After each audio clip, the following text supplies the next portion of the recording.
The Flower Adornment Sutra. Archive.org. Translated in the Tang Dynasty by the Tripitaka. Master Shramana Shikshananda of Khotan. Book 11. Different version of archive.org. Purifying Practice then. The enlightening being chief in knowledge asked the enlightening being Manjushri, how can enlightening beings attain faultless physical, verbal, and mental action? How can they attain harmless physical, verbal, and mental action? How can they attain blameless physical, verbal, and mental action? How can they attain invulnerable physical, verbal, and mental action? How can they attain non-regressive physical, verbal, and mental action? How can they attain unshakable physical, verbal, and mental action? How can they attain excellent physical, verbal, and mental action? How can they attain pure physical, verbal, and mental action?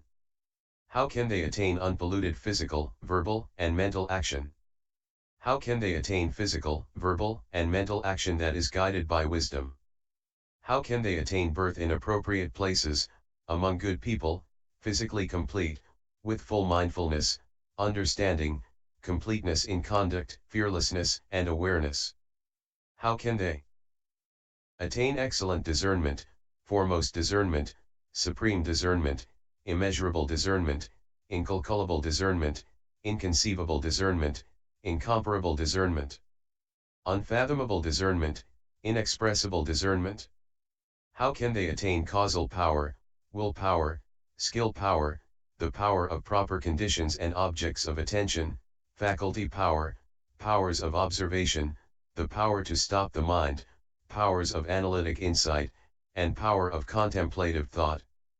How can they attain skill in analyzing the psychophysical elements and organs, skill in analyzing interdependent origination, skill in analyzing the realms of desire, form, and formlessness, and skill in understanding the past, present, and future?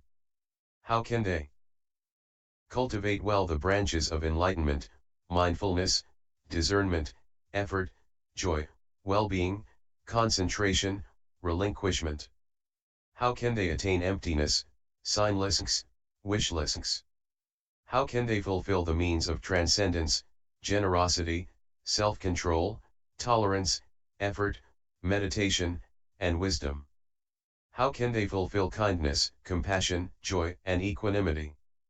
How can they attain the power of knowledge of what is so and what is not, the power of knowledge of consequences of past, future, and present acts, the power of knowledge of superiority and inferiority of faculties, the power of knowledge of various realms, the power of knowledge of various understandings, the power of knowledge of where all paths lead, the power of knowledge of defilement or purity of meditations, liberations, and trances, the power of knowledge of past lives, the power of knowledge of unhindered clairvoyance, and the power of knowledge of having cut off all taints?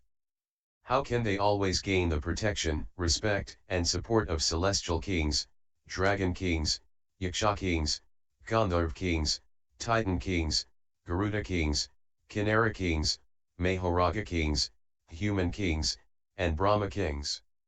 How can they be a reliance and savior, a refuge and resort, a lamp and a light, an illuminator and a guide, a supreme and universal leader for all sentient beings? How can they be foremost and greatest, excellent and supreme, sublime and most wonderful, highest and unexcelled, incomparable and peerless among all sentient beings? Manjushri said to Chief in knowledge, excellent, O child of Buddha. You have asked this out of a desire to benefit many, to bring peace to many, out of pity for the world, to profit and gladden celestial and human beings. Child of Buddha, if enlightening beings use their minds properly, they can attain all supreme qualities, can have a mind unhindered in regard to all enlightening teachings, can remain on the path of the Buddhas of past, present, and future, never leaving it even while living in the midst of sentient beings, can comprehend the characteristics of all things, cut off all evil and fulfill all good. They will be physically most excellent, like universally good, all of their practical vows they will be able to fulfill, and will be free in all ways, and will be guides for all sentient beings. How can they use their minds so as to attain all supreme sublime qualities? Enlightening beings at home should wish that all beings realize the nature of home is empty and escape its pressures. While serving their parents, they should wish that all beings serve the Buddha, protecting and nourishing everyone. While with their spouses and children, they should wish that all beings be impartial toward everyone and forever give up attachment. When attaining desires, they should wish that all beings pull out the arrow of lust and realize ultimate peace. On festive occasions they should wish that all beings enjoy themselves with truth and realize amusements not real. If in palace rooms, they should wish that all beings enter the sanctified state, forever rid of defiled craving. When putting on adornments, they should wish that all beings give up phony decoration and reach the abode of truth. When climbing up in balconies, they should wish that all beings ascend the tower of truth and see through everything. When they give something, they should wish that all beings be able to relinquish all with hearts free of clinging. When in gatherings or crowds, they should wish that all beings let go of compounded things and attain to total knowledge. If in danger and difficulty, they should wish that all beings be free, unhindered wherever they go. When they give up home life, they should wish that all beings have no hindrance in leaving home, and that their minds be liberated. Entering a monastery, they should wish that all beings expound various principles of non-contention. Going to tutors and teachers, they should wish that all beings skillfully serve their teachers and practice virtuous ways. Seeking initiation, they should wish that all beings reach the non-regressing state, their minds without impediment shedding lay clothing. They should wish that all beings cultivate roots of goodness and abandon the yoke of transgressions. When shaving off their hair, they should wish that all beings forever divorce all afflictions and pass on to ultimate tranquility. Putting on religious garb, they should wish that all beings be undefiled in mind and fulfill the way of the great sage. When they formally leave home, they should wish that all beings leave home with the Buddha and rescue one and all. Taking refuge in the Buddha, they should wish that all beings continue the lineage of Buddhas, conceiving the unexcelled aspiration. Taking refuge in the teaching, they should wish that all beings enter deeply into the scriptures and their wisdom be deep as the sea. Taking refuge in the community, they should wish that all beings order the masses, all becoming free from obstruction. When receiving the learner's precepts, they should wish that all beings learn self-control well and not do any wrong. Receiving a mentor's instruction, they should wish that all beings bear themselves with dignity and that their actions be truthful. Receiving a teacher's guidance, they should wish that all beings enter the knowledge of birthlessness and reach the state to independence. Receiving the full set of precepts, they should wish that all beings fulfill all means of liberation and master the supreme teaching. When entering a hall, they should wish that all beings ascend to the unexcelled sanctuary and rest there secure, unshakable. When setting out a scat, they should wish that all beings cause good principles to bloom and see their true character. Sitting up straight, they should wish that all beings sit on the scat of enlightenment, their minds without attachment. Sitting cross-legged, they should wish that all beings have firm and strong roots of goodness and attain the state of immovability. Purifying practice cultivating concentration, they should wish that all beings conquer their minds by concentration ultimately, with no remainder. When practicing contemplation, they should wish that all beings see truth as it is and be forever free of opposition and contention. When uncrossing the legs, they should wish that all beings observe that all acts and all things return to dispersal and extinction. When lowering the feet and resting, they should wish that all beings attain liberation of mind, resting at peace, unstirred. When raising the legs, they should wish that all beings leave the sea of birth and death and fulfill all good qualities. When putting on lower garments, they should wish that all beings wear the foundations of goodness and have a sense of shame and conscience. When putting on a belt, they should wish that all beings bundle roots of goodness and not let them be lost. When putting on an outer garment, they should wish that all beings attain supreme bases of goodness and reach the other shore of the teaching. Putting on monastic robes, they should wish that all beings enter the foremost rank and attain imperturbability. Taking a toothstick in hand, they should wish that all beings attain the wonderful teaching and be ultimately pure. When chewing on the toothstick, they should wish that all beings be harmonious and pure in mind, biding through all afflictions. When going to the toilet, they should wish that all beings reject greed, hatred, and folly, and clean away sinful things. When going to wash thereafter, they should wish that all beings speedily go to the transmundane. When washing off the body's filth, they should wish that all beings be pure and harmonious and ultimately without defilement. When washing the hands with water, they should wish that all beings have pure clean hands to receive and hold Buddha's teaching. When washing the face with water, they should wish that all beings attain the pure teaching and be forever free from defilement.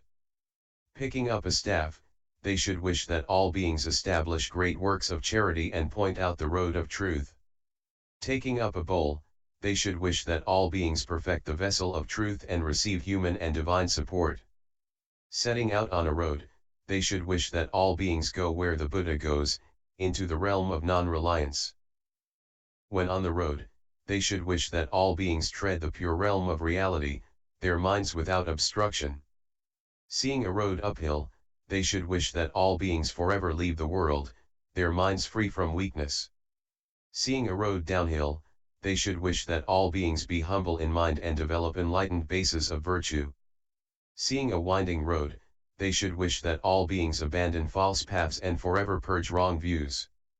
Seeing a straight road, they should wish that all beings be straight and true in mind, without flattery or deceit. Seeing a dusty road, they should wish that all beings get rid of dust and dirt and attain the state of purity. Seeing a dust-free road, they should wish that all beings always practice great compassion, their hearts refreshing and nourishing. Seeing a dangerous road, they should wish that all beings abide in the realm of truth and avoid the troubles of wrongdoing. Seeing a group of people, they should wish that all beings expound the most profound teaching, that all be harmoniously united. If they see a big tree, they should wish that all beings divorce egotistic contentiousness and be free of anger and resentment. If they see a grove, they should wish that all beings be worthy of the respect of celestials and humans. If they see high mountains, they should wish that all beings' roots of goodness stand out, their peak beyond anyone's reach. If they see thorny trees, they should wish that all beings may quickly cut away the thorns of the three poisons. Seeing trees with luxuriant foliage, they should wish that all beings make a canopy of light with stability and liberation. If they see flowers blooming, they should wish that all beings' mystic spiritual powers be like blossoming flowers. If they see blossoms on trees, they should wish that all beings' features be like flowers, with all marks of distinction. If they see fruits, they should wish that all beings attain the supreme teaching and realize the way of enlightenment. If they see a big river, they should wish that all beings gain entry into the stream of truth and enter the ocean of Buddha knowledge. If they see a reservoir, they should wish that all beings quickly awaken to the truth of the oneness of the Buddhas. If they see a pond, they should wish that all beings be fully accomplished in speech and be skillful in preaching. If they see a well, they should wish that all beings have full powers of elucidation to explain all things. If they see a spring, they should wish that all beings' skill in means increases and their good roots be inexhaustible. If they see a bridge, they should wish that all beings carry all across to freedom like a bridge. If they see flowing water, they should wish that all beings develop wholesome will and wash away the stains of delusion.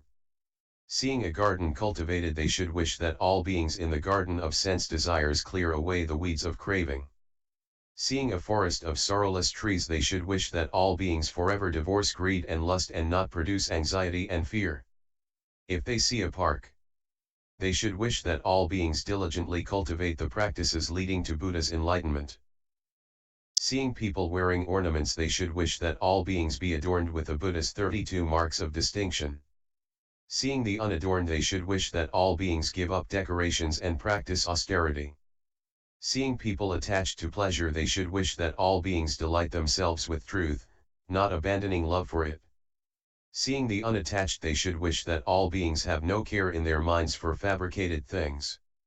Seeing happy people, they should wish that all beings always be peaceful and happy, gladly supporting the Buddhas. Seeing people suffer, they should wish that all beings attain fundamental knowledge and eliminate all misery. Seeing people with no maladies, they should wish that all beings enter true wisdom and never have sickness or afflictions. Seeing people sick, they should wish that all beings know the body is empty and null and divorce opposition and conflict. Seeing handsome people, they should wish that all beings always have pure faith in the enlightened and enlightening ones. Seeing ugly people, they should wish that all beings not become attached to anything not good. Seeing grateful people, they should wish that all beings be able to know the blessings of the Buddhas and enlightening beings. Seeing ungrateful people, they should wish that all beings not increase the punishment of those who are bad. If they see mendicants, they should wish that all beings be harmonious and tranquil, ultimately conquering themselves. Seeing Brahmins, they should wish that all beings always maintain pure conduct, getting rid of all evil. Seeing ascetics, they should wish that all beings by austere practices reach the ultimate state. Seeing self-disciplined people, they should wish that all beings strongly maintain their will in practice and not give up the Buddha's path. Seeing people wearing armor, they should wish that all beings always wear the armor of virtue, heading for the teacherless state. Seeing the unarmed, they should wish that all beings be forever rid of all doings that are not good. Seeing people debate, they should wish that all beings be able to refute all erroneous doctrines. Seeing people of proper livelihood, they should wish that all beings succeed in pure livelihood without improper behavior. If they see a king, they should wish that all beings become kings of truth, always expounding the right teaching. If they see a prince, they should wish that all beings be reborn from the truth and be children of Buddha.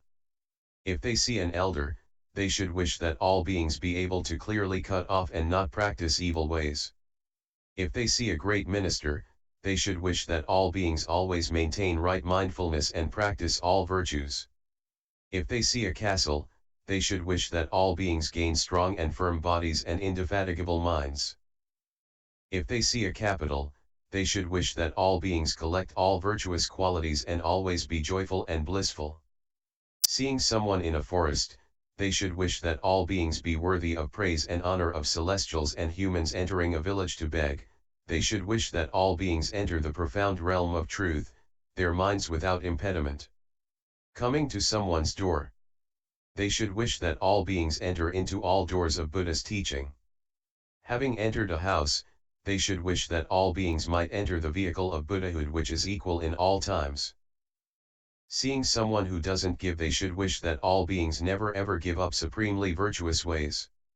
Seeing those who give, they should wish that all beings forever abandon the three evil paths and their miseries. If they see an empty bowl, they should wish that all beings be pure of heart and empty of afflictions. If they see a full bowl, they should wish that all beings completely fulfill all virtuous ways. If they receive respect, they should wish that all beings respectfully practice all the Buddha's teachings. If they get no respect, they should wish that all beings not act in any ways that are not good. Seeing people with conscience, they should wish that all beings act with discretion and cover their organs. Seeing the shameless, they should wish that all beings give up shamelessness and abide in the way of kindness. If they get fine food, they should wish that all beings should fulfill their aspirations and be free from envy and longing. If they get poor food, they should wish that all beings should not fail to obtain the taste of all meditations. Getting soft food, they should wish that all beings be imbued with compassion, their minds becoming gentle. Getting coarse, dry food, they should wish that all beings have no attachments and cut off mundane craving.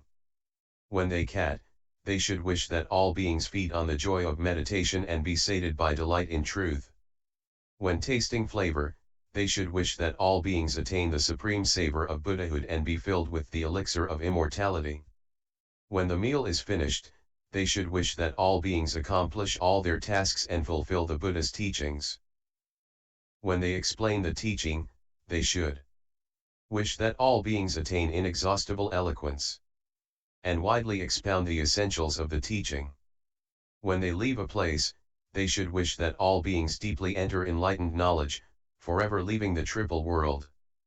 When they enter a bath, they should wish that all beings enter omniscient knowledge. Knowing past, present, and future are equal. While washing their bodies, they should wish that all beings be undefiled in body and mind, radiantly pure inside and out. In the blistering heat of the day they should wish that all beings cast off myriad afflictions, putting an end to them all. When the heat subsides and begins to cool, they should wish that all beings experience the highest truth and be ultimately cool. When reciting scripture, they should wish that all beings accord with the Buddhist teachings, remembering without forgetting. If they get to see a Buddha, they should wish that all beings be all like universally good, handsome, and well adorned. When seeing a Buddha's tomb, they should wish that all beings be honored as the shrine and receive the offerings of celestials and humans. Reverently gazing at the shrine, they should wish that all beings be looked up to by all celestials and humans. Bowing their heads to the shrine, they should wish that all beings be exalted beyond the view of gods and men. Circumambulating the shrine, they should wish that all beings act without offense and develop omniscience. Circling the shrine thrice, they should wish that all beings diligently see the Buddha's path without indolence of mind. Praising the Buddha's virtues, they should wish that all beings fulfill all virtues extolled endlessly. Praising the Buddha's distinguishing marks, they should wish that all beings develop the Buddha body and realize formless truth. When washing their feet, they should wish that all beings fulfill the bases of spiritual powers, unhindered wherever they go. When going to sleep at night, they should wish that all beings attain physical case and undisturbed minds. Awakening from sleep, they should wish that all beings awaken omniscience. Perceiving in all directions. Child of Buddha, if enlightening beings use their minds in this way, they will attain all supremely wonderful qualities, which cannot be dislodged by any gods, demons, monks, Brahmins, Gandharvas, Titans, etc., or by any Buddhist followers or self-enlightened ones. End chapter 11.